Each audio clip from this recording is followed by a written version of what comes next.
मैं हरेंद्र ताऊ आज आप लोगों के बीच आया हूं और बहुत महत्वपूर्ण मुद्दे पर बात करेंगे, क्योंकि ये एक वीडियो ऐसी है कि आज हिंदुस्तान के कोने कोने तक जानी चाहिए। जो हमारे किसान आंदोलन में, जो अभी 26 तारीख को हमें 6 महीने हो जाएंगे, इसमें जो शहीद हुए 470 किसान, मैं आज उन सबको श्रद्धांजलि अर्पित करता हूं और देश के कोने कोने के किसानों का मैं धन्यवाद करता हूं कि इस आंदोलन को चलाने में, खड़ा करने में हर तरीके से, तन से, मन से, धन से जो उन्होंने सहयोग कर रखा है, मैं उनका बहुत आभारी रहूंगा। पूरा देश उनका आभारी रहेगा, आप सबका आभारी रहेगा, सब किसान भाइयों का, मजदूरों का, जो इसमें सहयोग कर रहे हैं, जो कृषि भी नहीं करते हैं, वो लोग भी इसमें सहयोग कर रहे हैं। तो साथियों, मैं एक दोहे के साथ आप लोगों से एक अपील करूंगा कि 26 मई को हमारे संयुक्त किसान मोर्चा ने और हमारे माननीय राकेश टिकैत जी ने एक आह्वान किया है कि 26 मई को हमारे किसान आंदोलन को 6 महीने पूर्ण होने जा रहे हैं और इस 6 महीने पूरा होने पर पूरे भारत के अंदर हमारे किसान भाई, मजदूर, बेरोजगार, जो भी किसान आंदोलन से जुड़े हैं, वो काला दिवस मनाएंगे। और इस काले दिवस का आह्वान पूरे देश से किया गया है और आज एक दोहे के साथ मैं भी करता हूं कि गांव गांव में ब्यार बही है, गांव गांव में ब्यार बही है, 26 मई को काला दिवस मनाना है। कुछ लोगों को मैं जगाता, कुछ लोगों को आप जगाना है। साथियों, इस नारे के साथ और जो काला दिवस मनाया जाएगा, उसके लिए 26 मई को आप लोग अपने घर पर, ट्रैक्टर पर, कार पर, मोटरसाइकिल पर, जिस वाहन से भी आप चलते हैं, सब पर काला झंडा लगाएं। सुबह 10 बजे से 11 बजे के बीच में आप जहां रहते हैं वहां के चौराहे पे, सड़कों पे आप लोग सरकार का पुतला दहन करेंगे। वो शहर हो, गांव हो, जहां भी हैं, शांतिपूर्वक पुतला दहन करेंगे, मास्क का प्रयोग करेंगे, सोशल डिस्टेंसिंग रखेंगे। आपसे ये अनुरोध है हम लोगों का, और पूरे शांतिपूर्वक तरीके से मनाना है, कोई उपद्रव ना करे। और ध्यान रहे, पुतला दहन करते हुए कपड़ों को बचा करके रखें, क्योंकि मैंने कई जगह देखा है पुतला दहन करते हुए किसी के कपड़ों में आग लग जाती है। तो वो शांतिपूर्वक करें, सावधानी पूर्वक करें। साथियों, जिस तरीके से ये भारत सरकार किसानों के मुद्दे पर मूक दर्शक बनी हुई है, और इसका हमें मुंह तोड़ जवाब देना है। जिस तरीके से हम लोग 6 महीने से शांतिपूर्वक आंदोलन करते आ रहे हैं, लेकिन ये बीजेपी की सरकार, ये केंद्र सरकार और हरियाणा की खट्टर सरकार, ये हम लोगों को उकसा रही है। बार बार हरियाणा में लाठीचार्ज हो रहा है। और आज आपको बता दूं कि हरियाणा वो धरती है कि जिस धरती पर महाभारत हुआ था, कि वो धरती है। और आपको जानकारी होगी कि एक द्रौपदी के चीर हरण पर कितने लाख लोगों का हरियाणा की धरती पे, कुरुक्षेत्र पे लहू बहा था, और वो तो उसका चीर हरण हो नहीं पाया था। और इस खट्टर सरकार ने हमारी माता और बहनों पर लाठियां चलवाई हैं। तो अब इसका क्या हाल होगा, ये आप सोच लेना। आप लोगों को इसका क्या हाल करना है, ये आप सोच लेना। तो साथियों, और जो मैं अभी एक चीज और बताना चाहता हूं कि इस सरकार के पास सिर्फ 2 फार्मूले हैं। आप लोगों को हिंदू मुस्लिम पर लड़ाना, शमशान घाट और कब्रिस्तान पर लड़ाना। और आज आप देख रहे होंगे कि देश का, मैं मुस्लिमों को तो छोड़ दीजिए, क्योंकि कहेंगे कि मुस्लिमों पे बात करता है, मैं हिंदुओं पे बात करता हूं आज। क्यों? क्योंकि ये हिंदू की ठेकेदार सरकार बनती है। मैं इससे पूछना चाहता हूं कि गंगा में जो लाशें बही जा रही हैं वो किसकी हैं? गंगा के किनारे जो कब्रिस्तान बन चुके हैं वो किसके हैं? और जब गंगा मां का पुत्र बनता था वो आज कहां है? और साथियों, मैं बताना एक चीज और चाहता हूं कि पीछे कुछ दिन पहले मैंने एक वीडियो देखी थी जिसमें ये वर्चुअल रैली कर रहे थे देश के प्रधानमंत्री मोदी। और वर्चुअल रैली में, अब मैं यहां आपसे बात कर रहा हूं, मैं अकेला बैठा हूं, तो मुझे मास्क की कोई आवश्यकता नहीं है। लेकिन जब मुख्यमंत्रियों के साथ वर्चुअल मीटिंग की गई तो मास्क लगा करके बैठा था प्रधानमंत्री, और दिल्ली के मुख्यमंत्री ने वो लाइव चला दिया। तो उसे नसीहत दी गई थी कि आपने प्रोटोकॉल तोड़ा है। और कल परसों में घड़ियाली आंसू रोने थे। देश की जनता को बेवकूफ बनाना था क्योंकि बहरूपिया था। डीएम से बात कर रहे थे तो क्योंकि आंसू दिखाने थे आप लोगों को, तो मास्क नहीं लगाया। क्यों? क्योंकि आपको पता होगा, एक मगरमच्छ जब शिकार करता है तो वो अपने शिकार को पकड़ने के लिए हवा पानी दोनों खींच लेता है अपने अंदर, और शिकार को खींच लेता है। और जब शिकार अंदर चला जाता है तो वो जो पानी उसके अंदर गया है वो उसके आंखों से बाहर निकलता है। तो ये जो शिकार हुआ है गंगा मां के अंदर, कई हजार हमारे भारत उत्तर प्रदेश के गरीब मजदूरों का, तो अब उसके आंसू निकाल करके दिखा रहे हो। जब देश को ऑक्सीजन चाहिए थी तब आप बंगाल में दीदी ओ दीदी रैलियां कर रहे थे। जब देश को वेंटिलेटर चाहिए थे तब आप बंगाल में थे। जब देश को हॉस्पिटल की आवश्यकता थी तो आप बंगाल में चुनाव लड़ रहे थे। और मैं एक कहावत और सुनाता हूं, जब ये बंगाल गए तो ममता बनर्जी ने, वहां की मुख्यमंत्री ने, जब इन्होंने ओ दीदी दीदी ओ दीदी ये कहा तो उस पर एक लड़के ने मुझे लिख करके भेजा है कि दिल्ली का एक बच्चा भटकता हुआ बंगाल में आ गया और वो रो रहा था और कर रहा था, दीदी को पुकार रहा था कि दीदी ओ दीदी। तो 2 मई को उस दीदी ने उस बच्चे को पुचकारा और वापस ट्रेन में बैठा के उसको दिल्ली भेज दिया। अब शर्म आई कि 2 तारीख को फिर अपने आप ही जिसकी 2 मई दीदी गई का नारा दिया था और फिर उसी को जीत की बधाई दे रहे हो। शर्म आती है थोड़ी बहुत?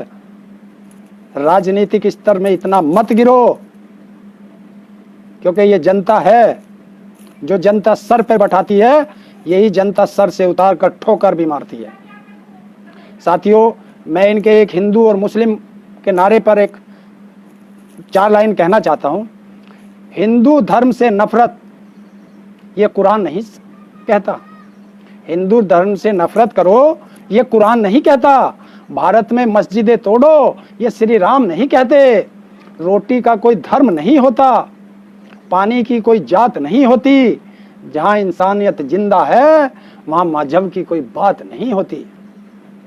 किसी को लगता है हिंदू खतरे में है, किसी को लगता है कि हिंदू खतरे में है, किसी को लगता है कि मुसलमान खतरे में है।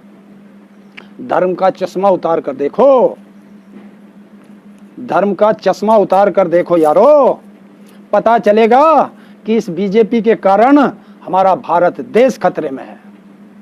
बचा लो, अब भी आपके पास मौका है, बचा लो, वरना एक एक करके सारा देश बेच चुका है। साथियों, जो ये हिंदू धर्म के ठेकेदार बनते हैं, मुझे उस पर भी एक बात कहनी है कि मेरठ के अंदर एक पुजारी मंदिर के अंदर उसकी मृत्यु हो जाती है। अभी 5-7 रोज की बात है। कोई भी हिंदू धर्म का ठेकेदार एक भी पूरे मेरठ के अंदर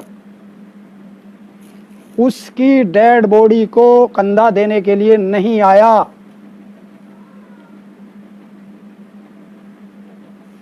उसकी डेड बॉडी के लिए वहां के मुस्लिम समाज के लोग इकट्ठा हुए, उन लोगों ने उसकी अर्थी सजाई और हिंदू रीति रिवाज के अंदर उसका ले जाकर के अंतिम संस्कार किया। तो ये होता है भाईचारा, और ये हमें हिंदू और मुस्लिम पर लड़ाते हैं और अपने दामाद मुस्लिम बनाते हैं।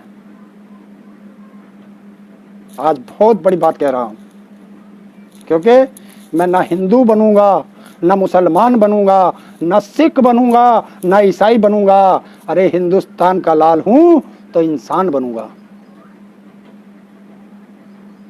और अगर जो इंसान बन गया, क्यों?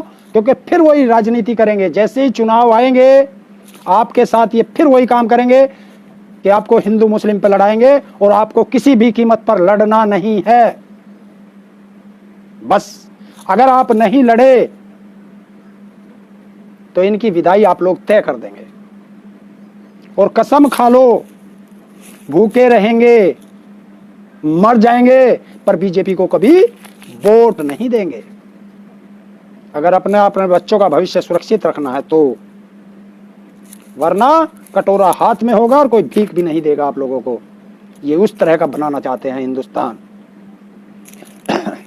आप देख रहे हो, परसों घड़ियाली आंसू रोए और रिजर्व बैंक से 99,122 करोड़ रुपया फिर निकाल लिया, फिर ले लिया।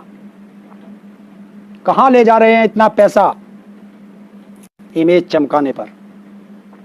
तो साथियों, 26 मई आप लोगों के भारत में परीक्षा की फिर घड़ी आई है। क्यों? कि 26 मई को इस झांसाराम मंदारी की सरकार के 7 साल पूरे होने जा रहे हैं। 26 मई को इन्होंने शपथ ली थी, इनकी सरकार बनी थी, और 26 मई को किसानों के आंदोलन के 6 महीने पूरे होने जा रहे हैं। इनको जवाब देना है। आप लोग जवाब दोगे तभी इनको पता चलेगा। क्यों? क्योंकि ये भी एक आंदोलन का पार्ट होता है। काला दिवस बिल्कुल ऐसा मनाना है शांतिपूर्वक। हर घर पे काला झंडा होना चाहिए, हर गली चौराहे के पे इनका पुतला दहन होना चाहिए सरकार का। और उसका एक काम और करना साथियों, ये मैं राकेश टिकैत जी से ऊपर होकर के कह रहा हूं। ये जो मीडिया है, टीवी वाली बड़ी मीडिया, गोदी media, Modi media, Ambani media, ये आपको नहीं दिखाएगी। इसलिए पुतला दहन करते हुए सब लोग वीडियो बनाएं, फोटो खींचें, और 26 मई को सिर्फ सोशल मीडिया पे किसान की पोस्ट ही पोस्ट दिखाई देनी चाहिए। जो लोग ट्विटर पर हैं वो ट्विटर पर हैशटैग काला दिवस चलाएं। ये सब काम आप लोगों को करने हैं, क्योंकि किसान के पास कोई आईटी सेल नहीं होती। किसान की आईटी सेल आप लोग हैं, और ये आप लोगों को करना है। और इसको शेयर भी करते रहना, क्योंकि ये पूरे हिंदुस्तान में जानी चाहिए। और इसके साथ साथ मैं बता दूं कि क्योंकि मेरा ये पेज है हरेंद्र ताऊ किसान, मैं पहले फेसबुक पर आता था, लेकिन फेसबुक पर 5,000 के बाद कोई साथी जुड़ नहीं सकता। और जब से मैं किसान आंदोलन से जुड़ा हूं, बहुत लोग मेरे साथ जुड़ते रहते हैं। तो मैं सबसे कहता हूं, ताऊ का पेज लाइक करें, फॉलो करें। हरेंद्र किसान ताऊ हिंदी में है, आप इसे भी जोड़ लें। किसी को नहीं हो तो मेरे नंबर पर मैसेज कर दें, मैं लिंक भेज दूंगा। मेरा नंबर तो आप लोगों के पास है, और अगर नहीं है तो चलिए आज फिर बता देता हूं। पर साथियों, फिजूल में मिस कॉल या फ़ोन ना करें, क्योंकि किसी भाई का अर्जेंट फ़ोन छूट जाता है इस चक्कर में। आपको काम है तो आप तुरंत करें, आपका फ़ोन उठेगा। रात में कोई साथी फ़ोन ना करे। मेरा फ़ोन नंबर है 8899366155। हिंदी में बता देता हूँ, 8899366153। अधिकतर व्हाट्सएप का प्रयोग करें, और जो भी व्हाट्सएप मुझे करे कृपया करके अपना नाम, जिला और प्रदेश अवश्य लिख करके मुझे मैसेज करें, ताकि मैं आपको फीड कर सकूं आपका नाम नंबर से, नाम से, जिले से और प्रदेश से। और साथियों, इसे शेयर भी करना। और किसान आंदोलन की आप आन बान और शान हो आप लोग। और सरकार डरी हुई है, बात नहीं कर रही है, लेकिन डरी हुई है। वो चाहती है कि किसान थक कर अपने घर चला जाए। और हमें इस सरकार को बताना है कि हम ना मुगलों से डरे, ना अंग्रेजों से डरे, तो तुम काले अंग्रेजों से क्या डरेंगे हम लोग। देश का इतिहास है कि जब भी देश पे कोई मुसीबत आई है तो मां कसम ये किसान ही सबसे आगे बढ़ के उस मुसीबत से लड़ा है। और किसान और मजदूर के बेटे आज भी सीमा पर लड़ रहे हैं। और यहां दिल्ली के बॉर्डर पे और जगह जगह देश के अंदर किसान मजदूर संघर्ष कर रहे हैं। और नेता, बताइए किसी नेता का बेटा शहीद हुआ? अरे कल भी हमारा एक किसान का बेटा MiG-21 उड़ाते हुए शहीद हुआ है। और एक बॉर्डर पर हार्ट अटैक से शहीद हुआ है। तो ये किसान के बेटे हैं। और फिर भी वो किसान कहता है कि अगर मेरा दूसरा बेटा होता तो मैं उसको भी देश सेवा के लिए भेज देता। और ये नालायक संसद के अंदर बैठकर इस देश को लूट रहे हैं, आपदा में अवसर खोज रहे हैं। देश को ऑक्सीजन चाहिए, लेकिन वो ऑक्सीजन विदेशों में बेच दी गई। किसी ने पूछा कि हमारे बच्चों की वैक्सीन कहां है मोदी जी, तो उनको जेल भेजते हो। कोई इस आपदा में सेवा करता है, उसको जेल भेजते हो। तो वो जेलें बना लो कि देश का किसान और मजदूर और बेरोजगार उन जेलों में आने के लिए तैयार है। और आप राजा नहीं हो कि आपसे सवाल ना कर सकें। आपको हमने चुन करके भेजा है, और जब चुन करके भेजा है तो आपसे सवाल पूछेंगे। ये हमारा अधिकार है और हमें यह संविधान ने दिया है। उस संविधान के अंतर्गत हम आपसे सवाल पूछेंगे और बार बार पूछेंगे, और आपको जवाब देना पड़ेगा। अगर आप जवाब नहीं दे सकते तो गद्दी खाली कर। ये देश है, ये देश हमने आपको चलाने को दिया था, ना कि बेचने को। और आपने इसे बेचना शुरू कर दिया।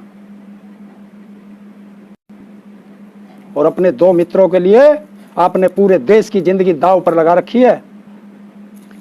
आपने सुना होगा, जैसे एक धृतराष्ट्र थे ना महाभारत में, वो धृतराष्ट्र को सिर्फ अपने पुत्र दुर्योधन के अलावा कुछ नहीं दिखता था।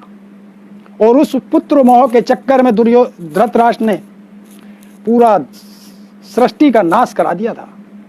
ऐसे ही धृतराष्ट्र को हमने गद्दी पर बैठा दिया है, जिसको सिर्फ अपने दो दिखाई देते हैं, अपने दो मित्र दिखाई देते हैं, अडानी और अंबानी। और अब तो एक वो लाला रामदेव बैठ गया है, क्योंकि वो मोदी का यार है। कल उसने डॉक्टरों दिए हैं कि जितनी मौतें हुई हैं हॉस्पिटल में, ये डॉक्टरों के दवाई देने से हुई है, ऐसा उसने कहा है। तो फिर तुम भट में क्यों बढ़ रहे हो? तुम्हारी दवाई कहां है? तुमने कितने लोगों की जान बचाई? बताएं देश को। और आज तक कहां थे इस कोरोना काल में? ये लोग वे हैं कि जब इनको जनता पसंद नहीं करती है, कोई मीडिया देखना नहीं चाहता है, तो ये लोग ऊल जलूल सवाल करते हैं मीडिया में बने रहने के लिए। देखिए हमारे डॉक्टर्स, स्टाफ, नर्स, कितने लोग इस कोरोना काल में चले गए। आज हिंदुस्तान में मुझे नहीं लगता कि कोई व्यक्ति ये कह सकता है कि मेरे परिवार से या मेरी रिश्तेदारी से या मेरे आस पड़ोस से किसी व्यक्ति की मौत ना हुई हो। पूरा देश दुखी है और ये महल बनवा रहे हैं। वही मैं फिर एक बार कहूंगा, जब रोम जल रहा था, जब रोम जल रहा था, तो वहां का जो राजा था नीरो, वो बांसुरी बजा रहा था। और जब भारत में मौत हो रही है, तो हमारे देश का प्रधानमंत्री चुनाव में व्यस्त था बंगाल में, और आकर के अपना भवन बनवाने में लग गया, जनता को मरने के लिए छोड़ दिया। और साथियों, जब ये कोरोना की ये महामारी खत्म होगी या कम होगी, आप देख लेना, ये ऐसे आएंगे भट में से निकल के और कहेंगे मैं कलकत्ता में सेवा कर रहा था, मैं बंगाल में सेवा कर, मैं आसाम में सेवा कर रहा था, मैं वहां सेवा कर रहा था जहां की आप पूछोगे दूसरी जगह की बताएंगे, और वहां के लोगों को बताएंगे कि हम उत्तर प्रदेश में थे, हम हरियाणा में थे, हम पंजाब में थे। तो साथियों, इनका ऐसा बहिष्कार कर दो जैसे दूध में से मक्खी निकाल करके फेंक दी जाती है। क्योंकि जो आपके इस दुख दर्द में काम नहीं आया, क्यों कि मैं देखता था रोज कि जितने साथी ऑक्सीजन, दवाई, वो कौन सा इंजेक्शन है उसके लिए ऐसे तड़फ रहे थे कि जिस तरह बिन पानी के मछली। बहुत दर्द होता था। क्या करें, हमारे हाथ में कुछ नहीं था। फिर किसान आंदोलन ने सोचा और सिख समाज ने सोचा कि इनके लिए कुछ करना है, तो उन्होंने तुरंत ऑक्सीजन के लंगर लगाने शुरू कर दिए। एक देश का लाल सोनू सूद खड़ा हुआ और देश के बड़े बड़े क्रिकेटर भी उससे मदद मांग रहे थे। किसी ने किसी को मना नहीं की, बस 10 मिनट 20 मिनट उनको भेज रहा हूं। ये होते हैं भारत के लाल। सलूट करता हूं सोनू सूद को। और एक भारत मां का लाल बिहार में सेवा कर रहा था, जिसको जनता ने नकार दिया था चुनाव में, लेकिन उसने जनता को नहीं नकारा। जैसे ही आपदा आई, पिछले साल आपदा आई, इस साल आपदा आई, बाढ़ आई, पप्पू यादव और इनका घोटाला उजागर किया। जेल जाना था राजीव प्रताप रूडी को, भेज दिया पप्पू यादव को जेल। क्यों? क्योंकि वो जनता, आप लोगों की सेवा कर रहा था, आप लोगों को ऑक्सीजन दे रहा था, बीमारों को भोजन पहुंचा रहा था, ब्लैक में दवाइयां लेकर आपको सस्ती दवाइयां मुहैया करा रहा था। और ये ब्लैक कर रहे हैं। इस हिंदुस्तान में ये तो कहता था बिचौलिया ब्लैक यार मैंने खत्म कर दिए। फिर ये कहां से आए? अब पता चला कि एक गैस का सिलेंडर 50-50 हजार में लोगों ने खरीदा है, और जो खरीद नहीं पाए, जिनके पास, गरीब मजदूरों के पास पैसे नहीं थे, वो अपने परिवार के प्यारों को बचा नहीं पाए। कितना दुख होता है और घड़ियाली आंसू रोता है।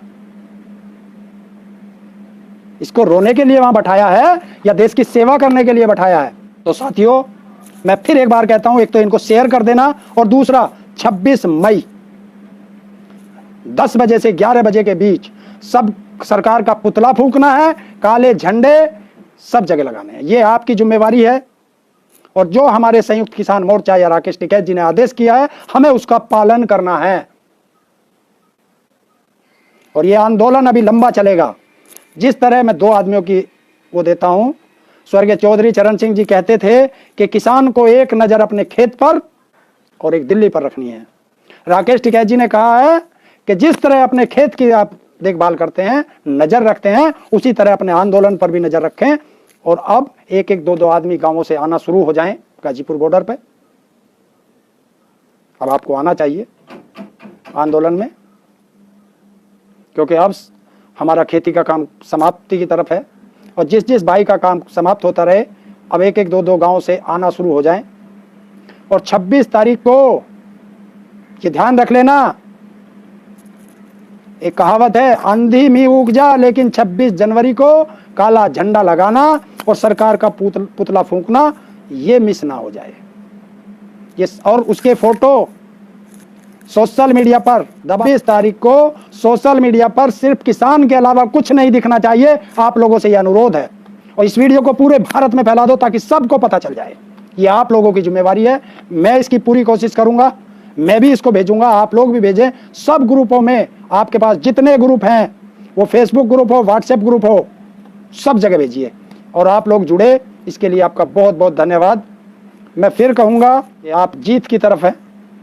समय कितना लगेगा ये अभी नहीं बता सकते, लेकिन एक कसम है किसानों को कि इन्होंने हारना नहीं सीखा। तो ये आप लोगों की जिम्मेवारी है। आंदोलन बना करके रखें, आंदोलन पर नजर रखें, आंदोलन में आते जाते रहें। आंदोलन लंबा चलेगा और ये इतिहास बनेगा। और जब आने वाली पीढ़ी याद रखेंगी कि हमारे बुजुर्गों पर, जब हमारी जमीन पर, हमारी आन बान शान पर आंच आई थी, तो हमारे बुजुर्ग लड़े थे। और आप भी दिल से कहोगे कि हाँ, जब वो आंदोलन हो रहा था तो हम भी थे उसमें। तो इसलिए आंदोलन को बनाकर के आंदोलन को सब तरीके से, किसी भाई को मैं अब वो नहीं कह रहा हूँ अपशब्द, क्योंकि कुछ लोग हैं जो मुझे फ़ोन पर अपशब्द कहते हैं, मैं उनको समझा रहा हूँ हमारी लड़ाई सरकार से है, आप लोगों से नहीं है।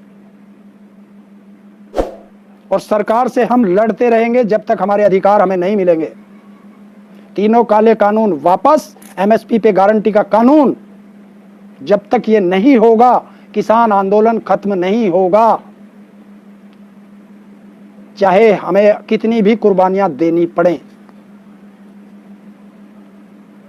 और आप लोगों का बहुत बहुत धन्यवाद। किसान एकता जिंदाबाद। भारत माता की जय।